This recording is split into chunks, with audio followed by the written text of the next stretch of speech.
So firstly, I'd just like to say thank you for everyone for joining today and spending the time to listen to us on this webinar. I'd just like to say we've got some exciting news, and Arran Smith is going to be presenting today, and also Julia, who works for us and is our educational consultant. She will also be presenting as well. So Arran is an independent dyslexia consultant and advisor for Scanning Pens. So I'm going to now pass over to Arran, who will go through the webinar. Thank you very much, Jim. That's most appreciated. So welcome everyone to this webinar on empowering individuals through assistive technology. So what I'm going to talk about today is we're just going to go through a few things. I'm going to talk for about half an hour just to give you things. I'm going to talk a little bit about myself. I'm just going to touch on what dyslexia is in my point of view. What is assistive technology? Why I think assistive technology works.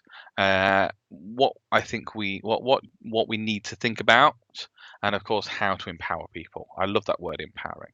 So a little bit about me first.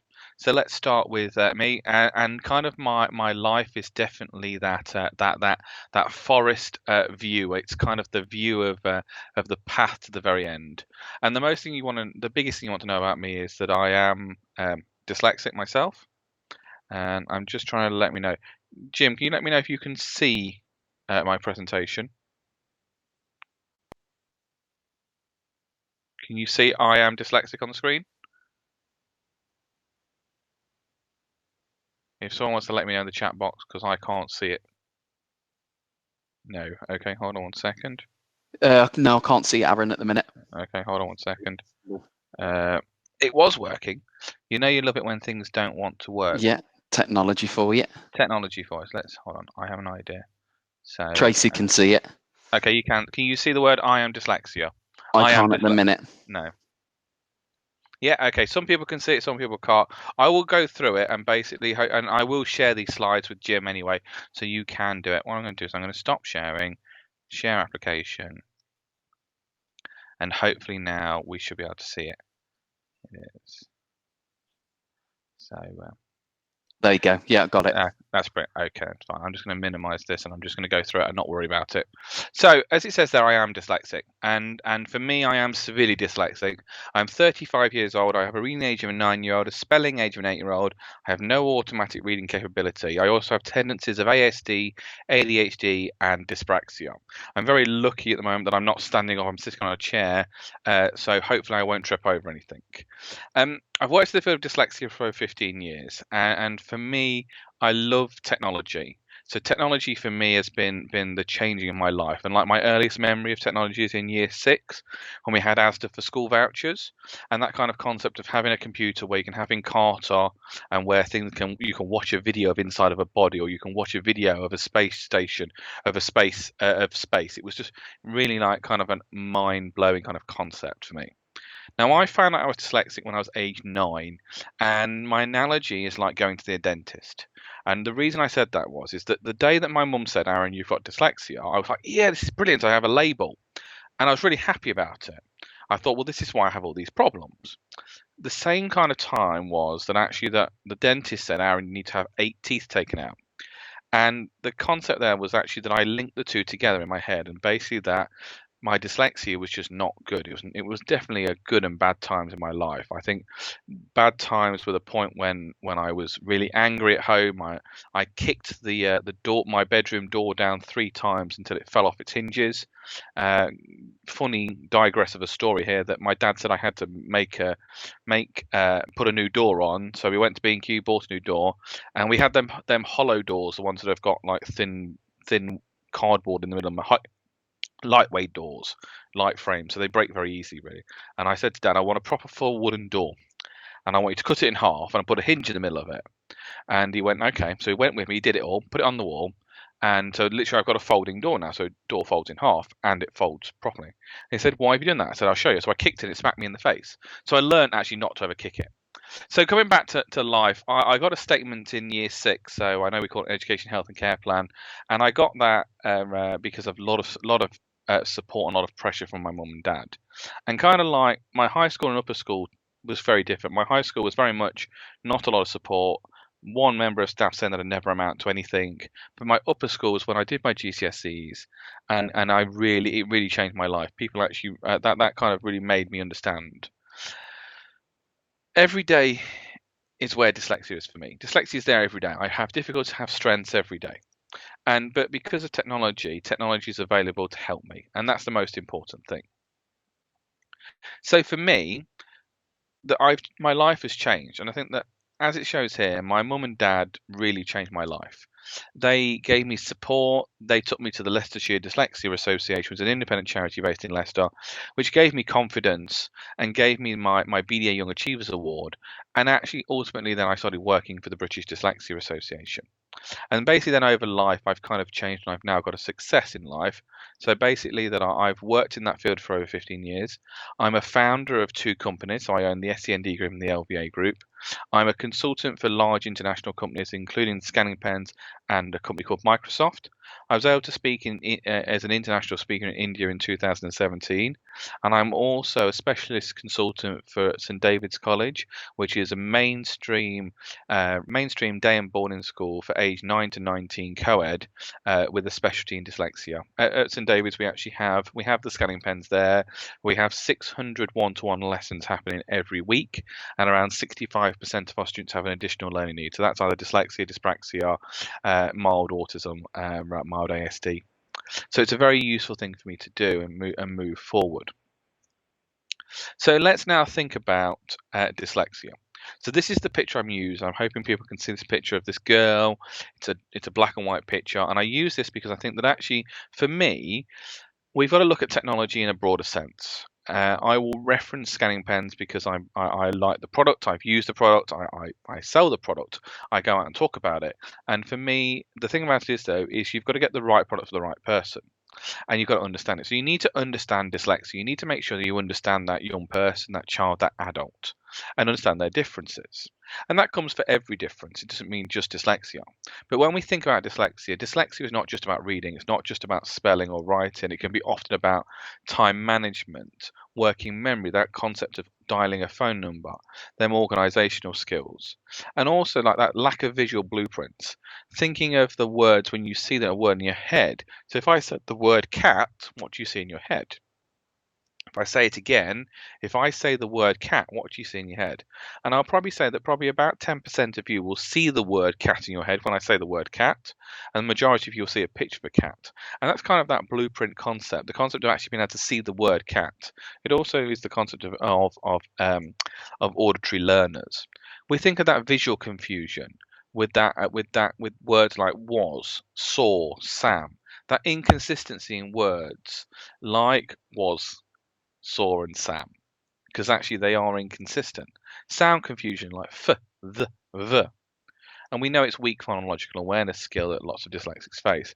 And it's definitely a difference. It's genetics. And basically for me, dyslexia is my life, but also it's becoming my daughter's life. And it's a big part of my partner's life. And that's how we have to look at it. But of course, dyslexics have strengths. And this is the thing we have to think about. We have to think about that visual and lateral thinkers, being able to see in the future, that concept of the future, understanding that big picture, the problem solving skills, being able to problem solve. GCHQ and NASA are very high supporters of dyslexia, have a high number of dyslexics in their organization. The big picture thinkers, that global thinkers, being able to see that bigger picture, being able to visualize it and actually seeing where it's going. Good spatial awareness, good visual spatial awareness, which is not always something that I have. I can kind of see things. I can't see measurement, but I have a good idea of understanding what a picture is going to look like before I see it. Hopefully you can understand that I have good verbal communication skills. And actually for me, that if a dyslexic is understood and is actually given that high level of motivation, they will have that high level of motivation and perseverance, and given that motivation and confidence, they will do it. And assistive technology can really do that. So let's talk about technology. And let's just talk about the concept of assistive technology. So we want to create independent learning is a big part of assistive technology. And I think that actually creating independent learning within creating confidence, achievement, self-esteem, and ability is a big part of what AT is. I've just realized that I've put that slide in the wrong place, but it doesn't matter. So for me, what is good tech? What could good tech do to all of us. It should actually allow us to grow.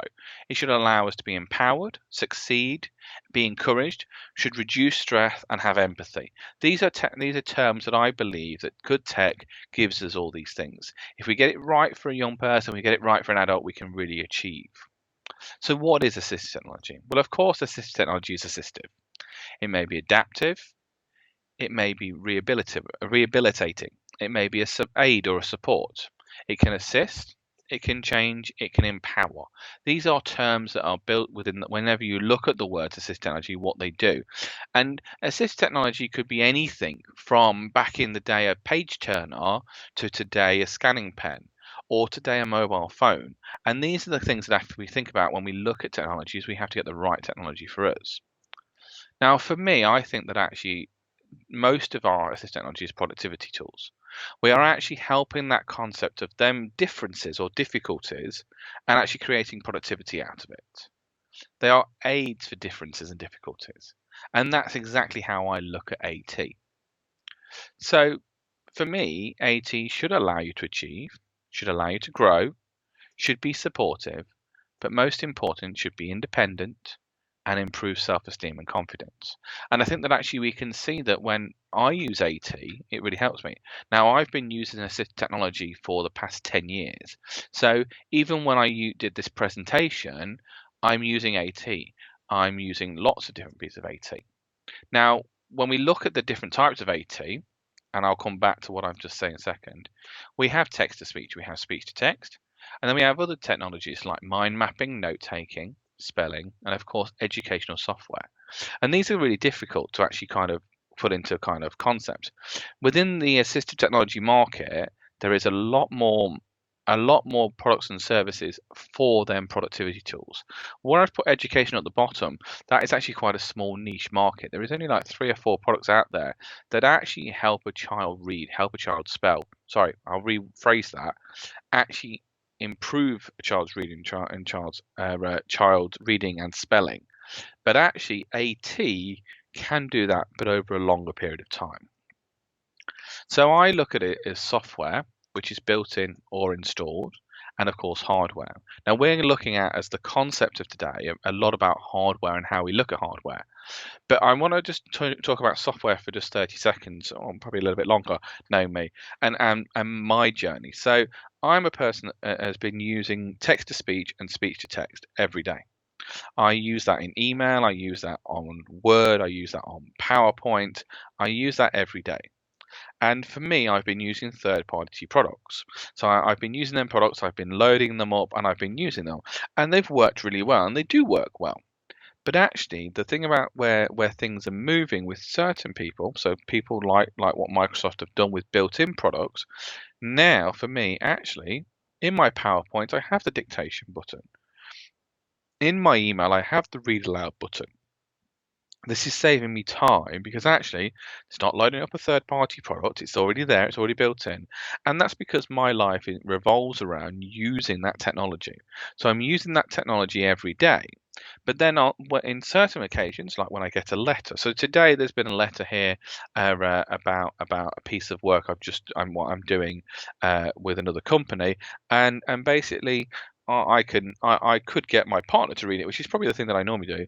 But then like now, there's no one at home where I work, so I could scan it and get the software to read it to me, or for me, to scan up my scanning pen and use it then. And for me, the thing about it is that I've been a user of scanning pens since they've been out. So for me, kind of like using the original scanning pen, not the C pen, I found it very difficult because of my dyspraxia. And the benefit that I see is now with the technology and enhancements of OCR and the camera technology built into the C pen, I really find it very useful. So let's think about these 3 things. Let's think about school, work, and home. Think about what technology we need. So what technology do we need at school? So we need technology that helps us overcome that reading barrier, helps us overcome that spelling barrier, helps us overcome that writing barrier. At home, is it probably more the reading barrier And then the communication barrier. What can we use to do that? And the same with then when we're in the workplace. Communication is probably the biggest thing both at home and work. Probably not so much at school, because actually we do a lot more communication verbally in schools than we do by actually sending it in work and home. We'll probably be having a bit more emails, writing out shopping lists, that kind of thing. So actually technology really needs to think about it. And that's when I think about that kind of concept of what we use. Actually for home, we actually wouldn't think about that actually a sat nav is actually assistive technology. So for me, it's a really useful thing to actually really think about what we're doing. But of course, very important when it comes to technology. And I think that doing things like webinars like this is a really useful tool for you, because actually you're doing this. Training, training, training. Now, I am a real hypocrite, and I put my hand up here. I am a severely dyslexic that has tendencies of ASD, so I do not like strangers coming in training me. That's my opinion. That's my hypocritical view. But actually, really and truthfully, when I have had training, I've actually learned a lot more. And I think that the thing about it is actually watching training videos, having one-to-one training, having group training sessions, having people coming in to deliver training for you around products and services is really beneficial. And I think the benefit with something like a C Pen, the difference with that is that it is a very simple plug and play product. You turn it on, you click on it, you use the arrow keys and select reading mode, and basically then it's off and away it goes. And I think with the little cards you get about that is a really useful concept. But I think then watching a video reinforcing your knowledge is really beneficial. But I think really we have to think outside the box. So for us, understanding and thinking is really important. So understanding yours and theirs. So your understanding of the technology you're putting into place, but also their understanding. So if you're a teacher or a support worker or someone that is someone that has is there to actually support someone, you need to think about that. So thinking about their difficulties as well. I think I said at the very beginning about what dyslexia is, because for me, I look at it from a dyslexic point of view because that's my specialty. So understanding their difficulties. So we take a young person that I know. Let's take two young people that I know. Understanding. So one of them has a pure reading difficulty. One of them doesn't. So actually, would that piece of technology work? But actually, maybe their teachers is the same teacher, but do they have their understanding? What do they know about that piece of tech? Do they understand it? Thinking about your environment, what is already there? How long have you been in that environment? Has someone bought a piece of technology that's actually in a drawer? Have you actually got technology that's already installed that hasn't actually been used, or people don't know about it? So again, your environment, their environment. Are we expecting a child to use something without the necessary equipment? So are we expecting a young person to use a C Pen in a classroom without a set of headphones? Is that the right environment? Is that the right knowledge? Is that the concept? And I just come really much onto knowledge. Who has the knowledge of the products and the services? Who in your environment, in your school, in your college, in your workplace has that knowledge? Who has got the knowledge? And what knowledge does that person need? That person that needs the assistive technology, what do they know? And it comes down to training. And training is also really good for that young person or that adult, but actually you're training as well. So having people on board to actually help you train is really a useful concept. And I think for me, you see, I've put this slide in because I really wanted to concentrate on empowerment. And I think for me, technology for me creates me independent.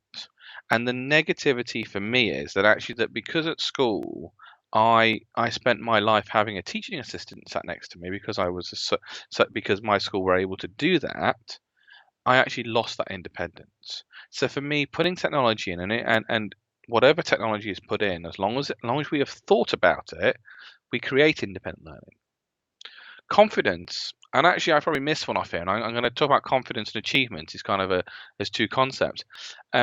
A few years ago, when I was working for the BDA, I actually attended a meeting on behalf of the British Dyslexia Association, and we had a group of people in the room, kind of like a round table discussion of different people, and they were talking about the benefits of technology. And one of the people said that that they had a Down syndrome girl in their school, and basically had literally a full-time teaching assistant with her every day. So that person went with her at lunchtime, they went with her at break times, they were with her all the while. That was their job. The child had very low confidence. The child had very low self-esteem. They had no peer friends. They didn't really achieve anything. And what they did was they made an accurate decision to actually employ a piece of tech. And actually, they did put an iPad in place. And actually, what it allowed them to do was actually that child then became a little bit more independent herself, so became that independent learner. But actually, what happened is she actually had more confidence, and she had more friends, because actually peer learning and peer support came into it. That peer ability to actually achieve something is very, very important. And I think that actually that we know that technology can be stigmatizing, but actually technology can open a door. And again, it's how we articulate that knowledge to our young people, to our adults, to our students, to actually achieve it. And I think that actually, for me, you see, technology gives self-esteem, gives ability, and it gives enlightenment to actually understand how it feels to actually do something. So I think that actually using all them concepts that I'm wording there of creating independent learning, creating confidence, creating achievement, and creating self-esteem is so important. And actually empowering young people and adults and students to actually grow is important. Coming back to my life, I did have a laptop when I was at school, and I had a piece of software that I could talk into. Now, for me, that was bad technology. It didn't work because actually they were trying to get me to do it in a classroom situation. And at that time, dictation software was not very good.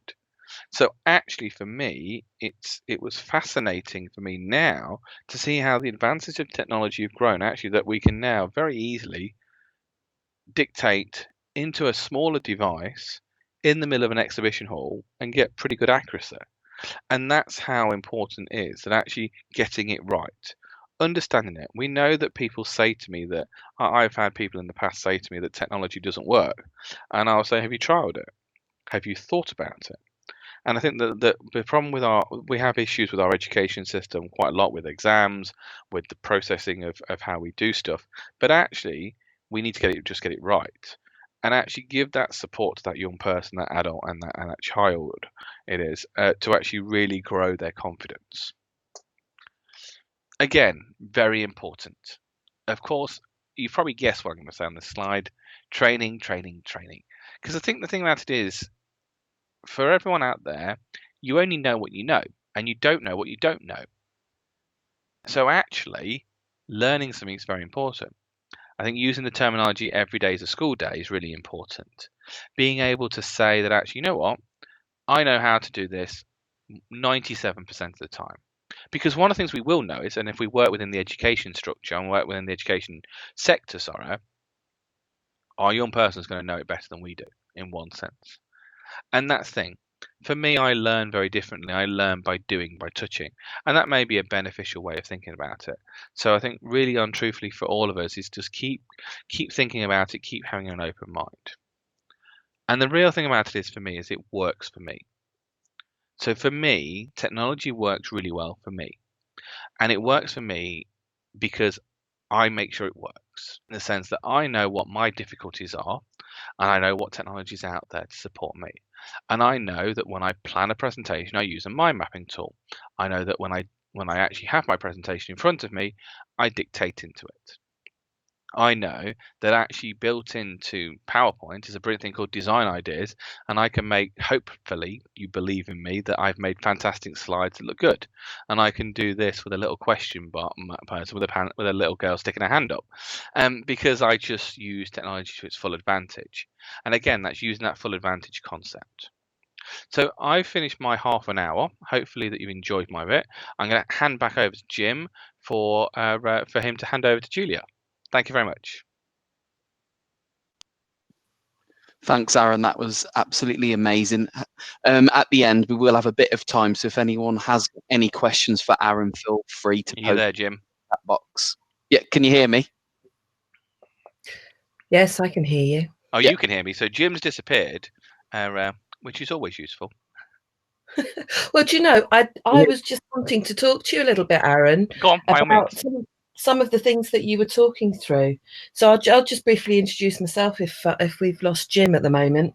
So I've been working for Scanning Pens not very long at all. This is a new role for me, a really exciting role where I'm getting to use all of my knowledge of being in the classroom as an educational advisor, as a Senko, a behaviour manager, and bring all of those skills to a totally different working environment. It's very satisfying because I'm still helping the students that I feel passionately I really want to support them in their learning journey. But it's very different to being in the classroom and training teachers and supporting students.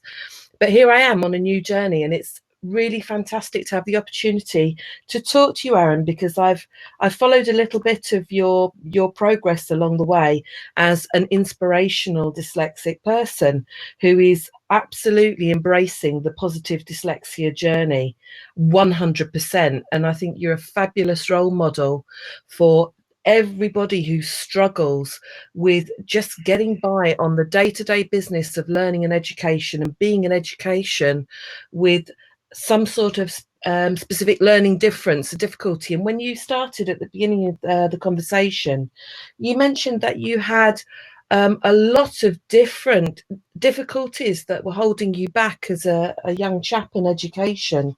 Really complex kind of situation to be in. So, although dyslexia is there and probably quite a hefty disability that you've had to grapple with, you've also had. Did you tell me you had some ADHD as well and Yeah. some So ASD? what we say is that I've been screened for dyspraxia, Mm, and I think that and we have, from conversations with different professionals, never been tested for ADHD or ASD, but mm, definitely with my knowledge of working in the field have tendencies of them, and tendencies like ADHD is that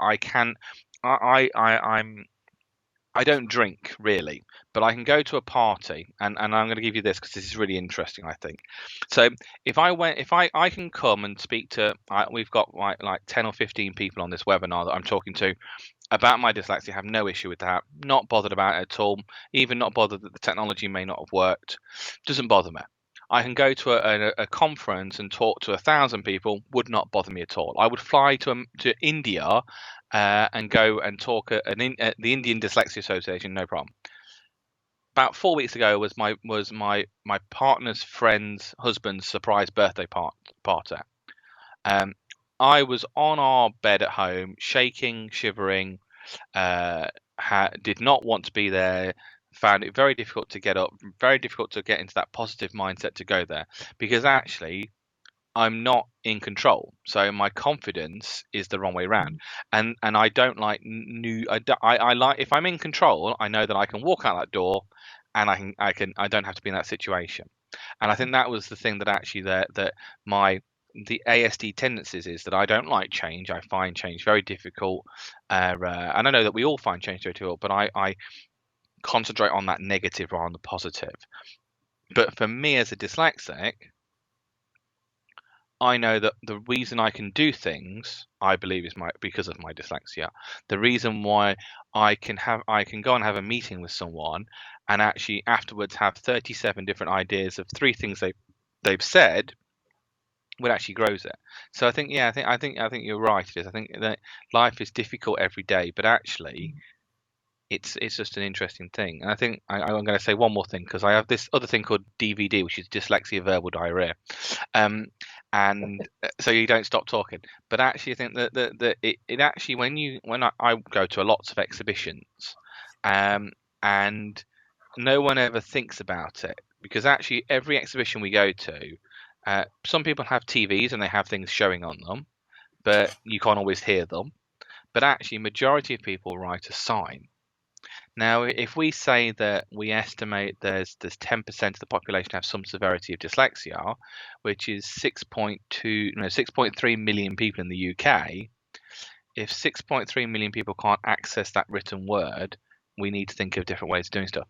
And actually, mm, that's the thing. I can walk down aisles at shows like Special Education Needs Show, or I was at NADEX a few days ago, and just look at logos. don't even look at what the company is, not even bother what the company is, because actually I can't read it. And something has to really attract my eye that may not be the wording. It may be like a box around something, or it may be that actually they've used a dyslexia friendly font to get me interested. Because I don't read automatically. I just don't read. It's just I don't like reading. I have to tell myself to read. So this positive dyslexia journey of yours, in view of the level of challenge that the comorbidity of the various learning differences and difficulties that you've got, I think it's a fantastic thing that you have made such a positive dyslexia journey out of this. And it seemed to begin with a positive assessment at some point, and I think you said you were quite young, under the age of 9, and your parents supported and pushed for some screening and some assessment for you. And I imagine that was a real turning point for you and for your parents, because before that point, Oh yeah, definitely. there'd been a real terrible sense of something is wrong. We don't understand what's wrong. We're not making progress. What's going on? Have you got strong memories of that? I think that there's 3 points. So being diagnosed was more of a negative than a positive at the time, because of that feeling of stress, anxiety, that feeling of going to the dentist. When my mum and dad took me to the Leicestershire Dyslexia Association, because that's an after-school club, theoretically, we teach children reading and spelling. We have specialist teachers there. I'm chairman of that group now. I've been there since I was 9 years old, so I've kind of grown up with that. But I think that is one thing. But I think the time when I went to my upper school and the Senko, so in my high school, I went to 3 schools. My high school was year 8, 7 to 9, and there was a teacher there that was kind of like a TA stroke caseworker, and she said to my mom that Aaron will never amount to anything because he can't read. And I think I've shown that person quite a lot now. But when I moved to my upper school, the Senko at that school said, Aaron, you're the most severely dyslexic person we've had at the school. We're going to help you. And what they did is they put that teaching assistant next to me. So in some lessons, I was really confident. So in biology, I was getting involved in the lesson. I was arguing with the teacher because I thought he got something wrong. And I had that confidence because actually the hardest thing for me was writing the notes down off the board. And actually, I didn't need to do that because I had that TA doing it for me. Really and truthfully, I never read them notes. So all my exams were all done from memory. They weren't ever done from me reading revision notes.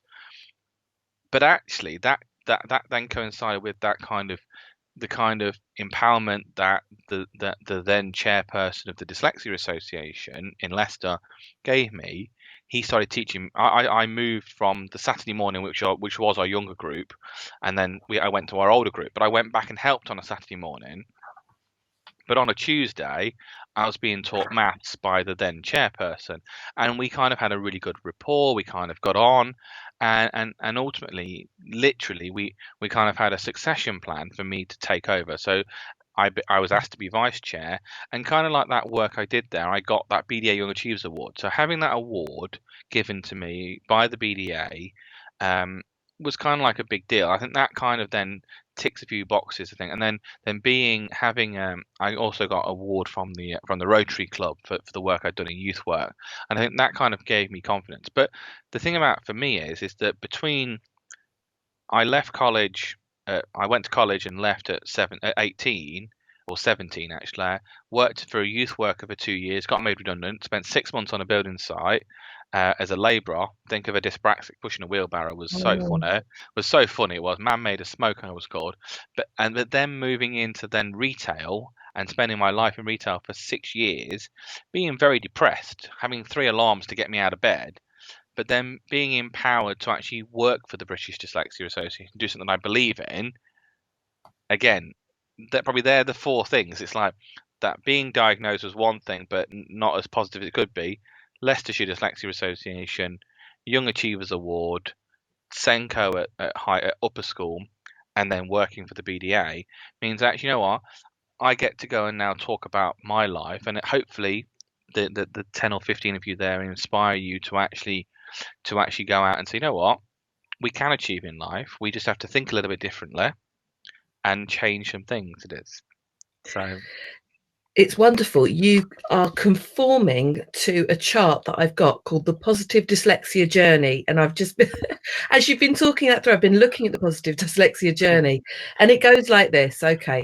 Motives, strengths, and passions. And it starts with a positive assessment. Okay. And then you're into inspiration.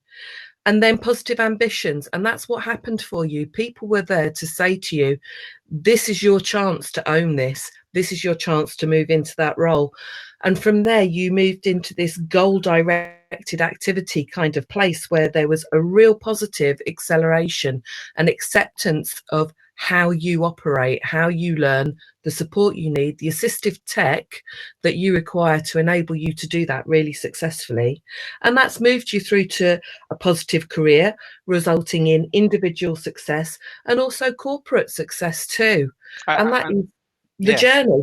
That is yeah, the positive dyslexia journey. and it's really funny actually, and I think that there's something there. I turned my head as you said something there, and I can't remember the word you said, but it made me think about technology. And actually, it's not just about assistive tech; it's actually thinking outside the box about technology. And the thing that one of the things that I kind of reference whenever I talk about my schooling and about AT, and I can't remember if I did it actually, but I'll say it. So basically, having that TA next to me in my upper school was really good, but actually for me, it was a little bit negative because actually I wasn't engaged in every lesson. In biology, I was, but history, I was asleep, and the TA was prodding me to wake me up. But so that what has that kind of done is actually that AT is always there, and AT is what I try and use every day, and kind of do use it every day. But actually, for that single word, how do you spell this? It's easier for me to shout, Lucy, how do you spell it? Now, I have an office in the bottom of my garden now, so actually shouting to the house is quite a long way. So I thought outside the box. I have a telephone system, which if I dial 500, it rings 3 phones in the house, and they all go onto loudspeaker automatically, and I can say, Lucy, how do you spell this? And something you said just made me think about it. But that's the point, is actually we found technology, but actually we thought outside the box how to use it. And I think when we look at technology, and if we're looking at using, say, a C pen as a prime example, for me, using it in the right context, and that's why I love the C pen and the exam reader, because actually for me, as long as we're using that as that standard way of working, it is a product that actually can make someone independent. And I think actually that lots of young people have headphones in, so actually headphones isn't that stigmatizing. So actually, even though that some people may find the device a little bit stigmatizing because it's something different, but actually it's all about changing that perception, that positivity. So if I had been the Senko at your school, I think I would have suggested to your TA that we empowered you with a nice little software program called Simple Mind, which I use a lot to help organize my thoughts and planning. It helps you to create maps, and you can different color Yeah, the bubbles, and you can bring different lines across.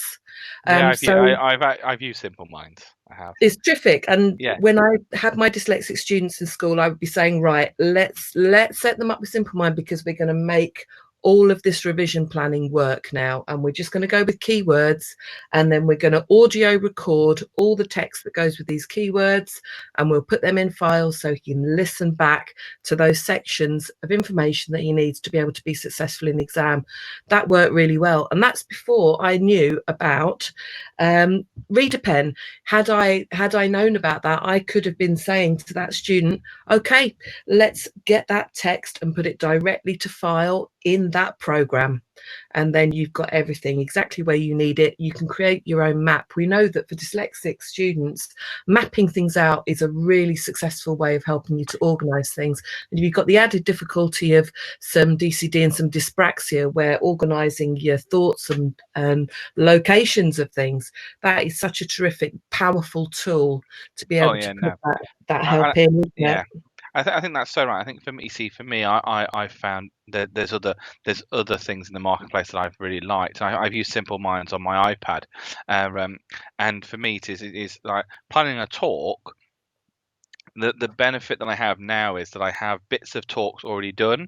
So literally, like for this talk today, 75 to 80% of it was already done for me, and I've only added 4 slides in for today. So actually, there's very little planning for me to be done. So literally it is literally go to that part. Okay, I need to add that outline in, need to add that bit in about empowerment, need to add that bit about education, need to add that bit in, and need to take that bit out because that's nothing to do with what we're talking about. So that's very useful. But actually, when I first did this AT talk, it's all on a mind map. It's all planned out on a mind map, and that's thing. And that's for me. I love mind map. I think mind mapping is an amazing tool, and I definitely think that the study skills concept, doing keywords, scanning keywords, I love that. I've always loved doing that.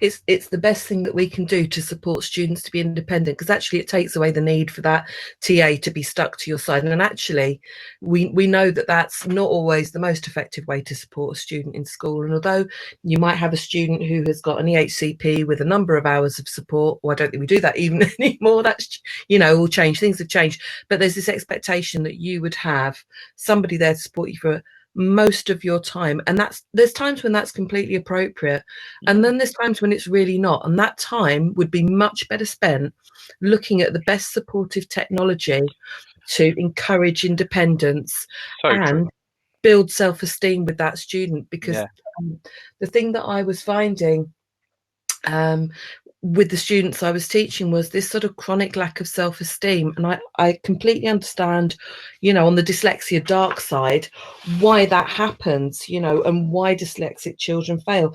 And you put them in a boat, but you haven't given them any paddles, and you've not given them any sails, and you're saying, get over there with the rest of them. And it's an impossible journey unless you've got the right tools, unless you know where you're going, unless you can raise the anchor and hoist the sails, you've got a real problem. And I think the other thing that dyslexic students have is a totally different way of learning entirely, and not necessarily interested in what's being presented in front of you, because you have such a rich imagination. You've got a whole other learning journey going on at the same time, and thinking quite tangentially about things that might interest you. So as I was talking to you just now, boom, you'd had a thought and you'd flown in another direction. And that's part of your superpower, I did a talk the other week, and someone said it's shiny thing syndrome. You see something shiny, you go off running. It was quite hilarious because the person who said it has a massive gaming PC. He works in an IT company. Has a massive gaming PC with loads of colourful lights inside it. And I said to him, so how do you get anything done at work? Because you sit at home in your desk with your massive screen, your massive colourful PC. Don't you just look at it every time you come to it? Because it's just going to start flickering, or the fan's going to slow down. So that means the light will change. And it was just that kind of. It was, and that's right. It is that kind of concept, and that probably links back to more the DCD dyspraxia concept, because actually, the planning of thoughts it is. So no, we've talked so much. Did you want to add anything from your presentation that you had prepared? No, I'm just enjoying talking to you so much, Arran, and it's just, I'm really enjoying this conversation, and I wonder if we've got time just to talk to you a little bit about stress and toxicity I'm happy to talk to you. Should we open it if anyone else wants to ask us a question as well? Yeah, of course. So if anyone wants, the problem is, my background is that I run webinars for a living. So one of the things I do is I run a webinar every week. So kind of I have to forget I'm presenting, not managing. So but Jim's come back. There he is. He's back. Yeah, I'm here now. Come back and host. I've just been listening very intently to your conversation, which was absolutely fantastic. So thank you, Arran, for that, and thank you, Julia, for that. I think what we'll do is we'll just open the room for questions now, and then we'll go from there, shall we? And that's a very good idea. But I think Julie, do you want to ask me that question about stress? I think why people are writing questions. Sure. Okay. So students that I have supported in the past, I think, actually get into a state of traumatic stress. Dyslexic students start to feel really helpless and get into quite a toxic place. And it's to do, I think, with feelings of shame and guilt, aversion, and kind of a learned helplessness. So you end up with a student who's kind of in a lesson, they know they don't want to be there, they've got a mental freeze on, just like for me, I have some dyscalculia. Maths for me is like kryptonite. I don't want to go near the stuff. Um, what was your technique of overcoming those feelings? Because I don't doubt you will have experienced some of those things in your learning journey.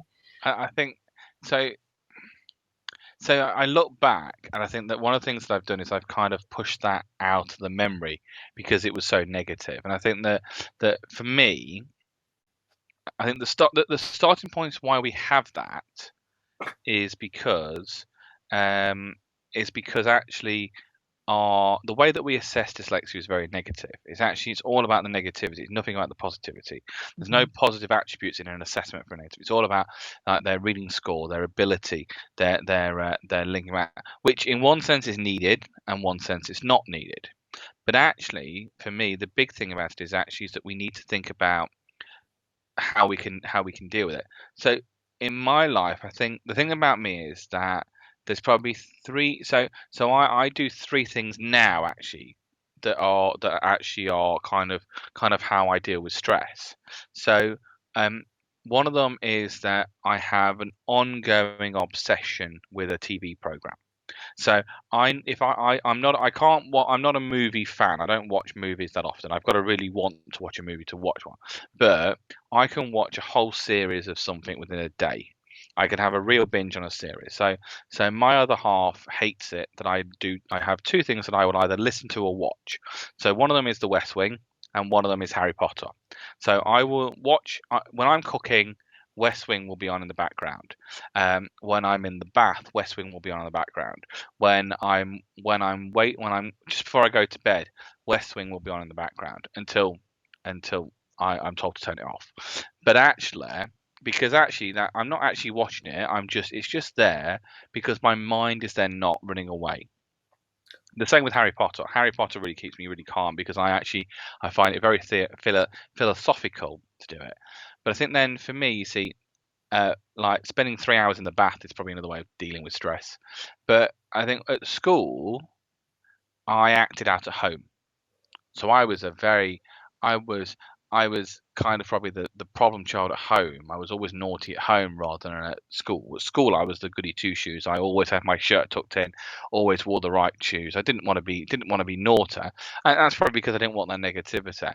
But I think actually I lived life actually rather than actually had stress. Because I think the thing about now is you see we have a lot more awareness of stress and personal ability and personal awareness and mental health issues than we did when I was at school. Now I said I'm 35, so it's definitely an interesting thing. I think I know it was negative, definitely things were negative, and I think that the positivity kind of thing out. So for me, like going canoeing, that was positive because I could achieve something. Playing in a brass band, that was positive. I could achieve something.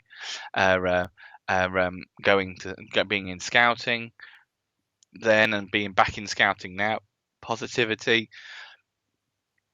I think they're probably the things. I'm trying to think of a really good answer to the question, but I think I've alluded around the question. But hopefully I've I given think something. yeah, you've come all the way around it, and I was really interesting to hear what you're saying about you were the sort of student who, when you were in school, coped with it, managed it.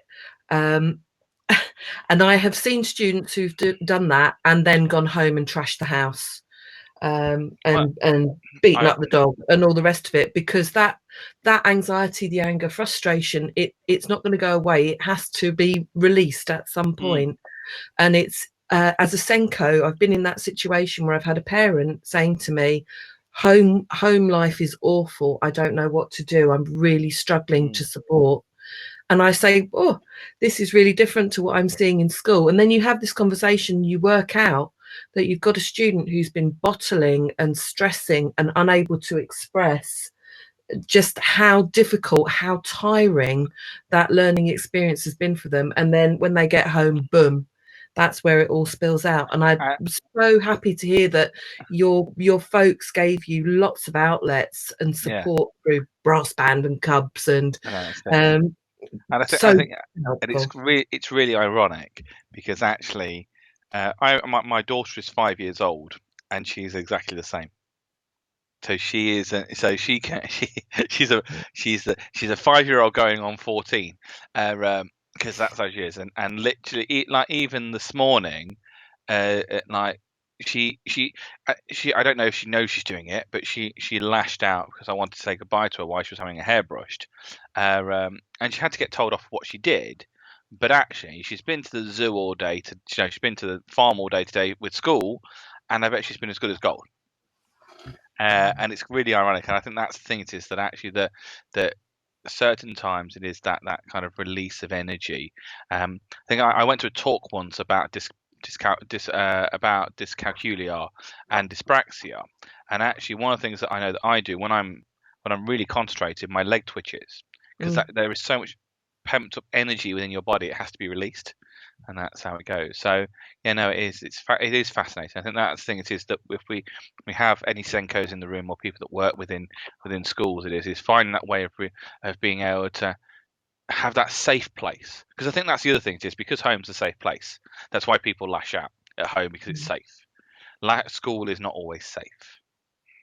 Or the alternative is that you just cannot cope with that difficulty you've got, Yeah. and it then becomes behaviour because you're in, if your dyslexia has caused a pretty toxic situation for you, you're ending up feeling that fight, the flight, or the freeze situation. And I've seen it with students in class. Some students with their head on the desk, absolutely exhausted, tired, they're in freeze. Completely in freeze. Other students who are really angry and acting out in class, they're at the fight stage, aren't they? Flight stage, they're the children who decide they're not going to come to school today and they would rather go to the park instead, and they don't show up. They've already done the flight. So without a doubt, you see these behaviours emerging and then becoming more and more serious. And unfortunately, for a lot of dyslexic youngsters that I have taught, the behaviour becomes so big you can't actually see the underlying learning need anymore, particularly if there's been difficulty around transitions and good quality information doesn't travel with the student.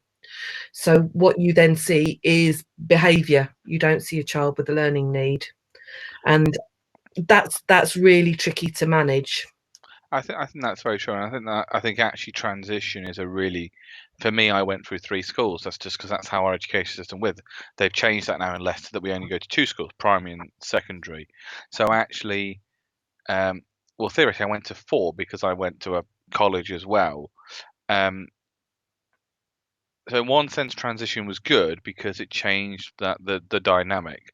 Because in primary school, by year 6, I'd had the whole class told off because they kept taking the mick out of me because they couldn't understand why I didn't know what 1 times 1 was.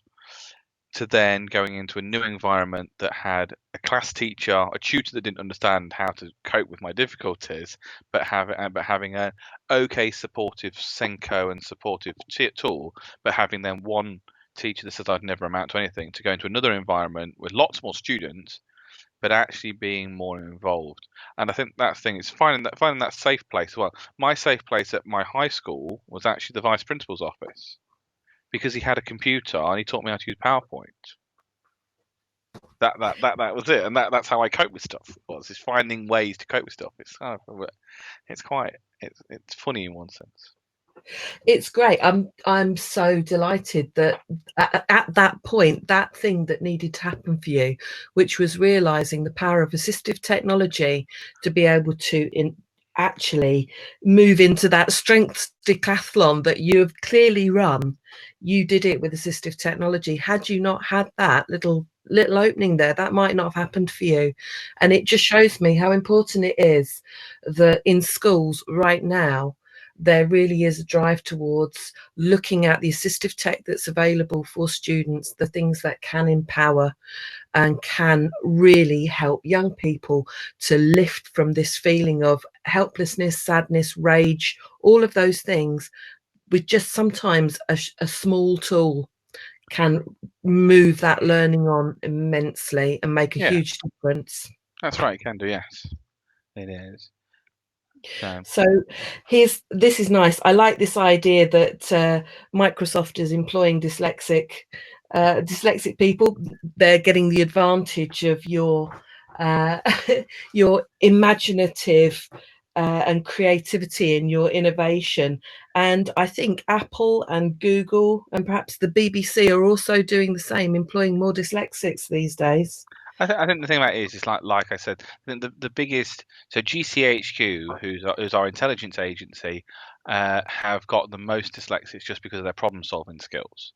And I think that if you look at Made by Dyslexia, there's a video they've just done by them, which really shows that. And I think the thing about, for me, you see, that the biggest thing for me when I'm working with Microsoft, I'm doing that role, I'm going out talking about the tools that they've got, which actually are built in, and actually I can show, you know what, I use it every day. I mentioned it within the talk I spoke about that I use built-in tools. In Outlook, I use read aloud and dictation, which is a built-in tool, where I was using a product that I bought previously. And I've literally, I have literally just set up, in the last day, I've set up a brand new computer. And normally I'd be going around now looking for all my assistive technology license codes to install them all. And at the moment, I've done 2 days now in the office, and I haven't installed anything yet. So I'm going to see how long it takes me before I have to install something to do something. That it's an interesting situation to be in, and very interesting. I'm going to say to Jim if we had any questions, because I know he's put an email out. No, I think everyone's just been listening to us talk.